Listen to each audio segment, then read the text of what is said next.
తెలంగాణ జై తెలంగాణ జై తెలంగాణ జై తెలంగాణ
స్నేహిత టీవీ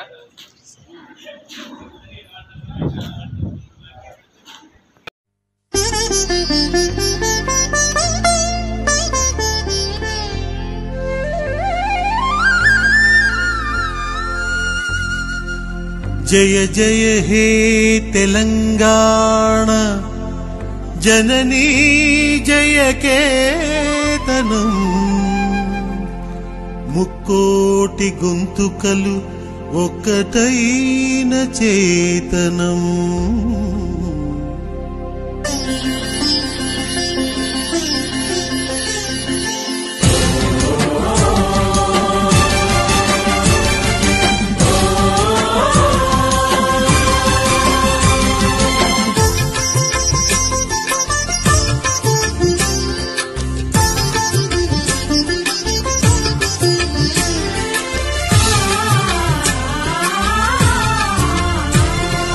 జయ జయ హే తెలంగాణ జననీ జయ కేతనం ముక్కోటి గొంతుకలు ఒక్కటైన చేతనం జయ జయ హే తెలంగాణ జననీ జయ కేతనం ముక్కోటి గొంతుకలు ఒక్కటైన చేతనం తరతరాల చరిత గల తల్లి నీరాజనం తరతరాల చరిత గల తల్లి నీరాజనం 10 జిల్లల నీ పిల్లలు ప్రణమిల్లిన శుభ తరుణం జై తెలంగాణ జై జై తెలంగాణ జై తెలంగాణ జై జై తెలంగాణ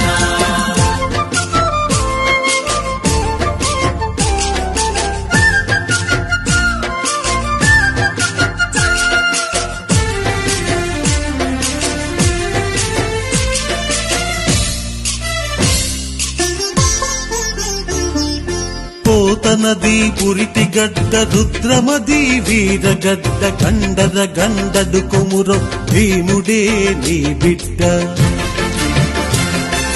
పోతనది పురిటి గడ్డ రుద్రమది వీరగడ్డ కండర గండడు కొమురం భీముడే నీ బిడ్డ కాకతీయ కళా ప్రభల క్రాంతిరేఖ రామప్ప కాకతీయ కళా ప్రభల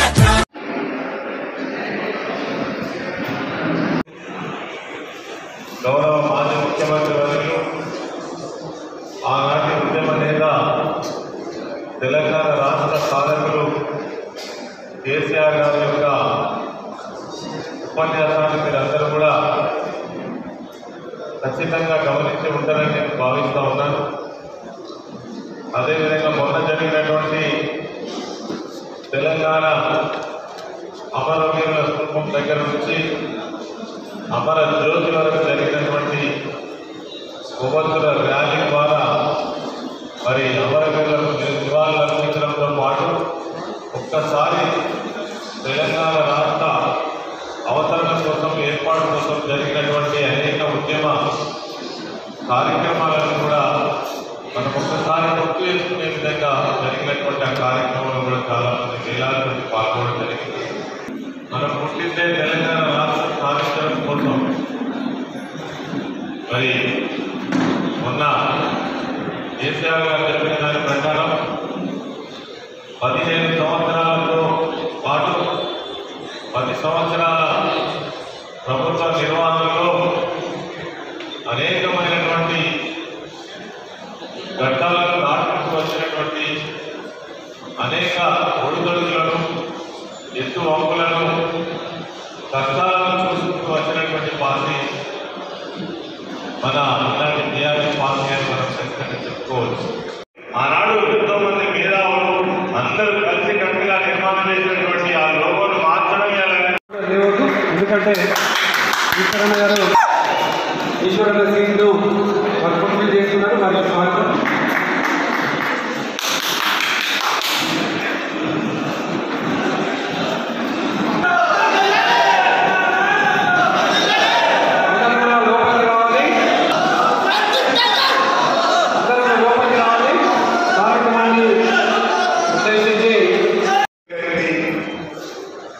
ప్రతి గడపకు మేలైంది.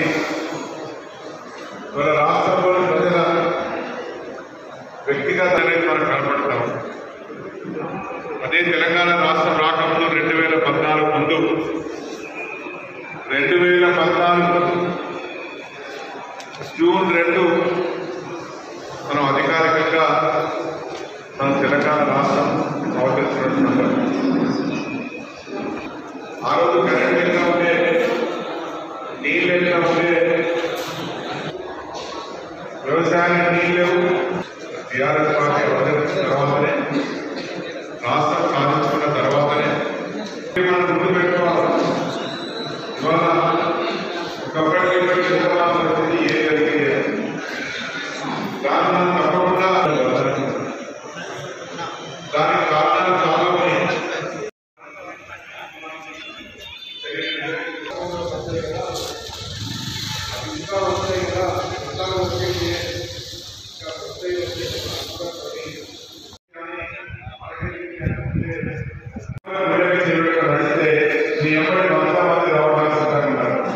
ఆ విషయాన్ని మరి గుర్తించాలని కోరుతూ మరి నాకు అవకాశం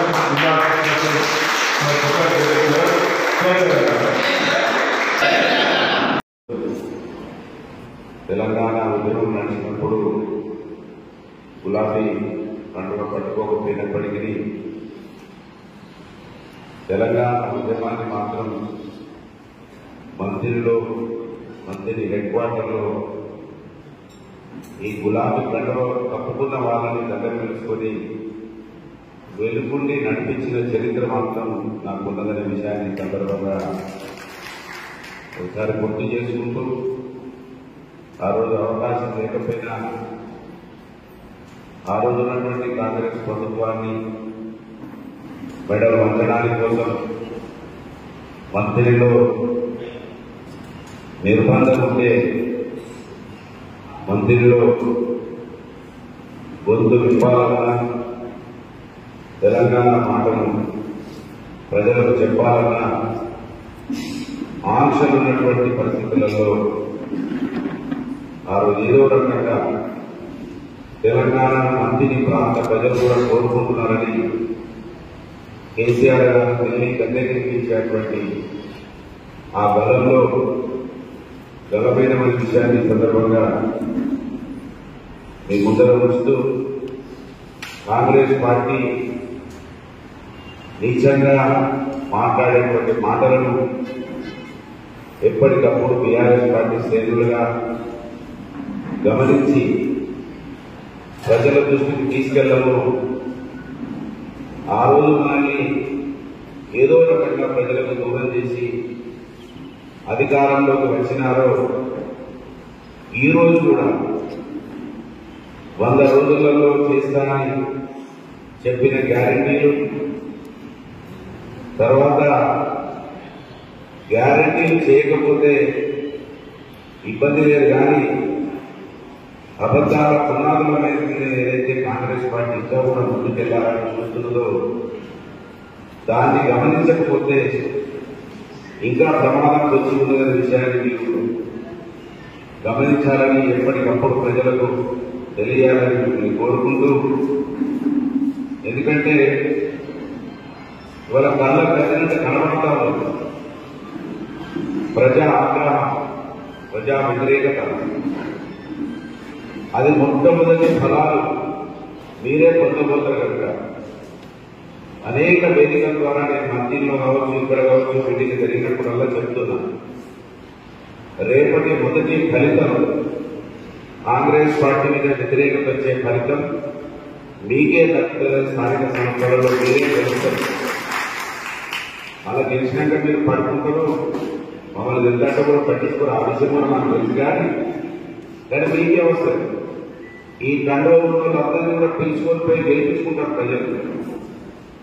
కనుక ఎప్పటికైనా మీరు అప్రమత్తం కావాలని, నిజంగా ఇవాళ తెలంగాణ రాష్ట్రంలో ఒక గొప్ప చరిత్రను మహబూబ్ నగర్ జిల్లా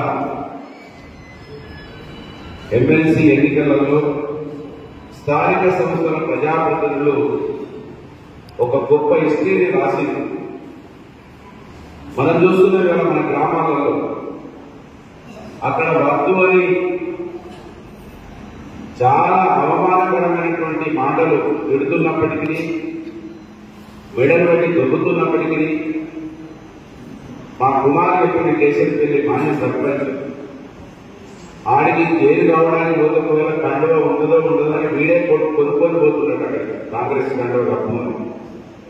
ఆ పరిస్థితుల్లో మన గ్రామాలలో చూస్తున్నాము. నిజంగా మహబూబ్ నగర్ జిల్లా ప్రజాప్రతినిధులందరికీ మనం చెప్పడంతో వాళ్ళందరికీ ధన్యవాదాలు చెప్పాలి. ఈ వేదిక నుంచి వాళ్ళందరికీ కూడా పాదాలకు నమస్కారం చేస్తున్నాం. ఎందుకంటే నీచంగా అసలు ఎవడు ఎందుకు పోతున్నాడో, ఏమి సాధిస్తాడో కనీసం అవగాహన లేకుండా, ఆలోచన లేకుండా నీచమైనటువంటి ఒక సంస్కృతికి ఇవాళ నాటి పలుకులో ఉన్నటువంటి ఈ తరుణంలో మహబూబ్ నగర్ జిల్లా ఇవాళ ముఖ్యమంత్రి గారి సొంత జిల్లా. ముఖ్యమంత్రి కాంగ్రెస్ పార్టీ ముఖ్యమంత్రి గారి సొంత జిల్లా. ఆయన కూడా స్వయంగా ఓటేసడానికి ఓటేసొచ్చింది.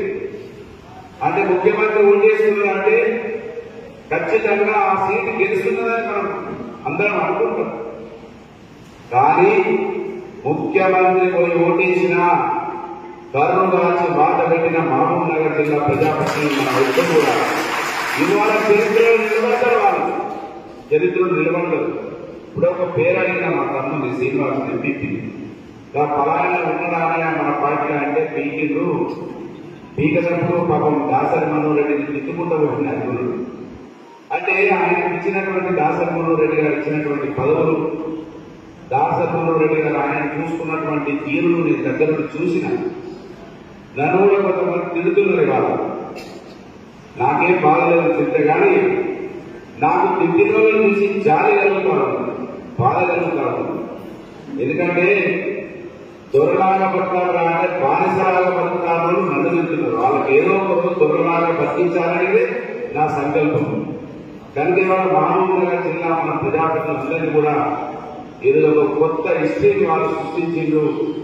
ఇది మనందరికీ ధైర్యం, మనందరికీ గొప్ప ఒక ముందు భవిష్యత్తు ఉన్నది అని వాళ్ళు సందేశం ఇచ్చారు. కనుక ఇవాళ మన పార్టీలో చెప్పడం రాదు. కరెంటు కాంగ్రెస్ ప్రభుత్వం ఉన్నప్పుడు ఉంటే చర్చ, తెలంగాణ వచ్చిన తర్వాత బీఆర్ఎస్ పార్టీ ప్రభుత్వంలో పోతే చర్చ అన్నట్టు వాళ్ళ ఊళ్ళలో పార్టీలు వాళ్ళని విడిచిపెట్టిపోతే అది ఎవరు పట్టించుకుంటారే ఎంత 20,000. కానీ వాళ్ళ బీఆర్ఎస్ పార్టీ కండవచ్చును అక్కడ ఉన్నటువంటి నాయకులు ఉన్నప్పుడు ఉంటే మీరు ఒక గొప్ప చరిత్రలో ప్రజల హృదయాలలో రాసుకుంటారు మిమ్మల్ని. అది గుర్తుపెట్టుకోవాలి మీరు.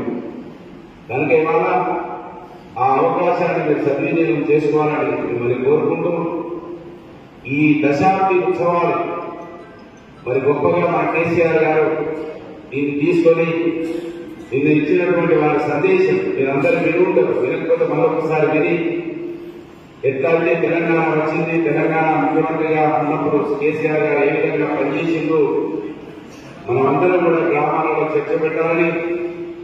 ఇవాళ ఇంకా కూడా మీరు కొన్ని చర్చలు లేవనెత్తలేదు, కొన్ని విషయాలను ప్రజల దృష్టికి తీసుకెళ్తలేదు.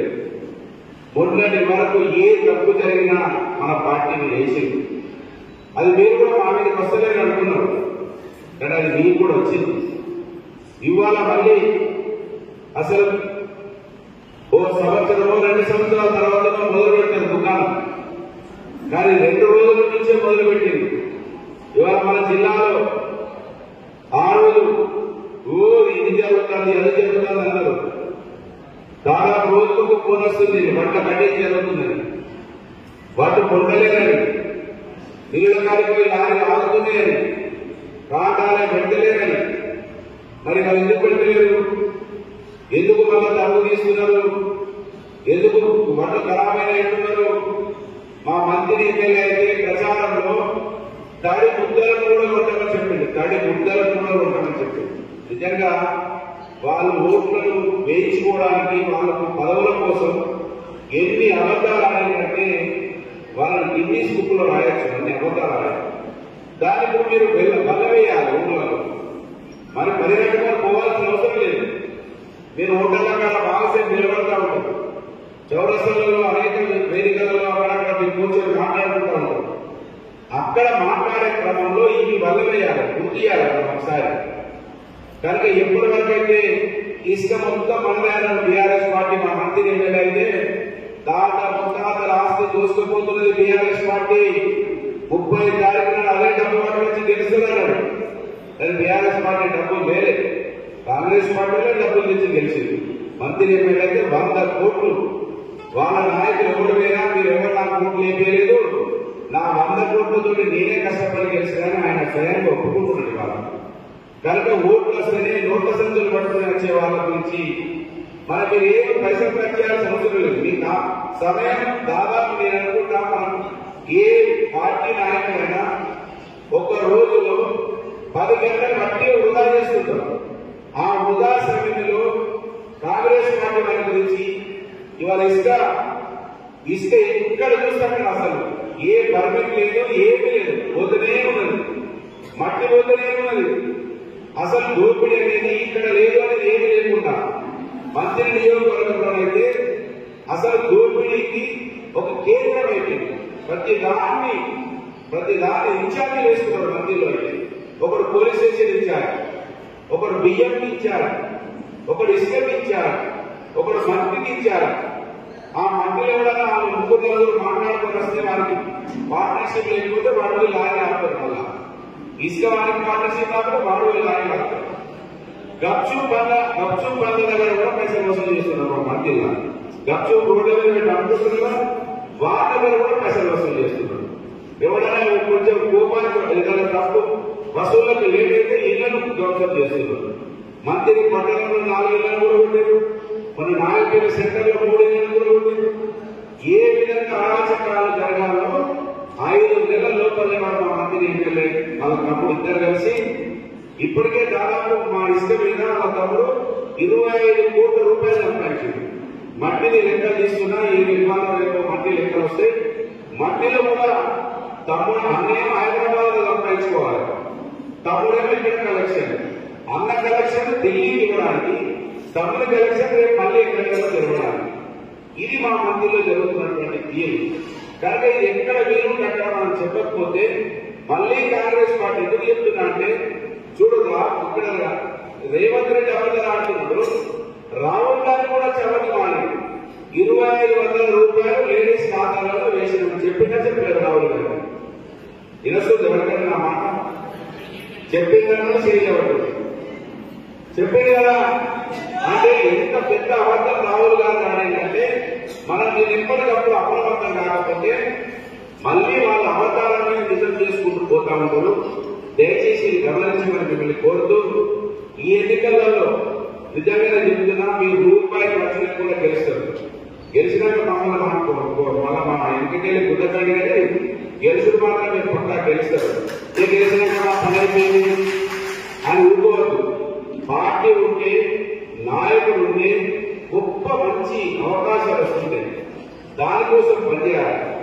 ఇవాళ కేసీఆర్ గారు మీరు చెప్తున్నారు బీఆర్ఎస్ పార్టీ పని అయిపోయింది, బీఆర్ఎస్ పార్టీ కథమైందంటే చాలా మంది పెద్ద పెద్దలు కూడా నా దృష్టికి తీసుకొచ్చినప్పుడు ఒకటే చెప్పిన నేను, చూడు బాయ్, ఢిల్లీలో ప్రభుత్వం కాంగ్రెస్ వస్తే తెలంగాణలో కూడా కాంగ్రెస్ వర్సెస్ బీఆర్ఎస్. ఢిల్లీలో బీజేపీ ప్రభుత్వం వస్తే తెలంగాణలో కూడా BJP versus BRS. BRS party రాష్ట్రంలో ఎప్పటికైనా ఉంటుందని చెప్పింది. ఇవాళ కూడా నేను అదే స్టాండ్ మీద ఉన్నా. బీఆర్ఎస్ పార్టీ ఎప్పుడు కూడా ఎక్కడికి పోదు. అయితే కాంగ్రెస్ ఉంటుందా లేదా బీజేపీ ఉంటుందా వాళ్ళతో చూసుకోవాలి. కానీ బీఆర్ఎస్ కు దూకాలేదు. బీఆర్ఎస్ పార్టీ ఉండేది ఖచ్చితంగా. తెలంగాణ ప్రజల కోసం ఆవిర్భవించిన పార్టీ కనుక తెలంగాణ ప్రజలు ఎప్పుడు కూడా ఈ పార్టీని కాపాడుకుంటారు. ఎందుకంటే ఢిల్లీలో ఉన్న ప్రభుత్వాలు రాష్ట్రాల గురించి ఆలోచించాయి. రాష్ట్రాల గురించి ఆ రాష్ట్రంలో ఉన్న పార్టీ మాత్రమే గొప్పగా ఆలోచించగలుగుతుంది. ఇవాళ ఢిల్లీలో వచ్చే అది బీజేపీ ప్రభుత్వమైనా కాంగ్రెస్ ప్రభుత్వమైనా వాళ్ళు దేశంలో అన్ని ప్రాంతాలను ఒకే రకంగా చూస్తారు, కొంచెం ఎక్కువ తక్కువ చూస్తారు కావచ్చు. కానీ అదే మన పార్టీ ఉంటే ఈ రాష్ట్రం గురించి ఆలోచిస్తుంది. ఢిల్లీలో కొట్లాడి అనేక పథకాలు తీసుకొస్తారు, అనేక డబ్బు తీసుకొస్తారు. కనుక ఈ రాష్ట్రంలో ఈ పార్టీని ప్రజలు కాపాడుకుంటారు. మనకు కూడా గొప్ప అవకాశాలు ఉన్నాయి, మీకు కూడా అవకాశాలు ఉంటాయి. కనుక ఇది ఎక్కడ వీలైతే అక్కడ మీరు చర్చ పెట్టాలని మిమ్మల్ని కోరుతూ, మీరు కోరైనా ఉంటారు. అయినా కూడా ఎంతమంది మా గవర్నమెంట్ చంద్ర గారి పిలుపు మేరకు వచ్చిన మీ అందరికీ వచ్చిన పేరు వస్తారని కొంతమంది మళ్ళా కిటికీలో బయట ఉంటారు. దాన్ని పక్కకు పెట్టి ఉన్న రోజు నిజమైన సైనికులుగా తయారవుతారు. ఇప్పుడు దాసర్ ఈశ్వరుడు ఒక పాయింట్ చెప్పిండు, దాసర్ మనోరెడ్డి ఒక పాయింట్ చెప్పిండు, నేను ఒక పాయింట్ చెప్పినా, ఇంకొకరు ఒక పాయింట్ చెప్తున్నారు. అదే మీరు కిందికి తీసుకెళ్ళాలి. మళ్ళీ ఇక్కడికి రాకవసరం వచ్చాక బయట నిలబడతారు, ఫోన్ల కోసం టైం కేటాయిస్తారు. కనుక దయచేసి వచ్చిన వాళ్ళు ఓపికతో కూర్చున్నప్పుడే నిజమైన సాయి. ఇప్పుడు చూడు ఇంత పెద్ద పెద్ద బుక్కులు ఉంటాయి, మన స్కూళ్ళకి వెళ్తాం. బుక్కులు ఉన్నా కూడా ఇంటికాడ చదువుకోమని బుక్కులు ఇస్తారా? లక్షల జీతాలు ఇచ్చి లెక్చరర్లు పెడుతున్నారు. అంటే అనేక ప్రయోజనం జరుగుతుందని ఇవాళ మనం క్లాసులు వినేదే అందుకు. ఎప్పుడైతే క్లాసు వింటావో నువ్వు క్లాసు చెప్పగలుగుతావు. ఎప్పుడైతే నువ్వు వినవో ఏమీ చెప్పలేవు, ఏమీ అర్థం కాదు, ఏమీ సాధించలేవు. కనుక దయచేసి వచ్చిన గవర్నమెంట్ చంద్ర గారికి ధన్యవాదాలు తెలియజేస్తున్నాను. జై తెలంగాణ.